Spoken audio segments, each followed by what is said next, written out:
அல்லாஹ் ரப்புல் ஆலமீன் இந்த உலகத்திலே ரெண்டு மக்களை தான் வச்சுக்கிறான்.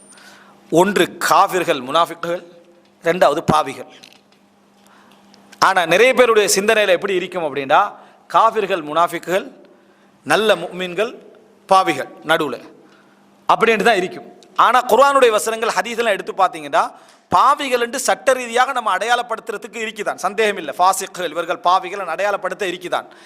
ஆனால் தௌபாவை பொறுத்த வரைக்கும் நபிக்கும் உண்டு, அன்சார்களுக்கும் உண்டு, முஹாஜிர்களுக்கும் உண்டு, மற்ற சஹாபாக்களுக்கும் உண்டு, தாபீன்களுக்கும் உண்டு. எல்லாருக்கும் தௌபா இறைவன் வழங்க வேண்டும். இறைவன் தௌபா வழங்காது விட்டால் யாருமே என்ன சொர்க்கவாதிகள் இல்லை. அப்படின்னா என்ன, அனைவருமே பாவிகள். அதனால யூனுஸ் அலைஹிஸ்ஸலாத்துல இருந்து ஆதம் அலைஹிஸ்ஸலாத்துல இருந்து எல்லாரும் பிரார்த்தனை செய்யறதுல எப்படி செய்வோம்? லா இலாஹ இல்லா அன்த் சுப்ஹானக் இன்னி குன்து மினல் ஸாலிமீன்.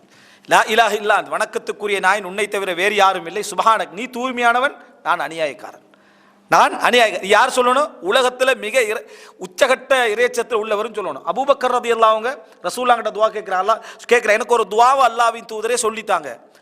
அப்போ அபூபக்கர் ரலியல்லாஹு இந்த உலகத்தில் ரசூலுல்லாஹ்களுக்கு பிறகு மிகவும் இறைச்சம் உள்ளவர். அவருக்கு சொல்லி கொடுத்த துஆ என்ன?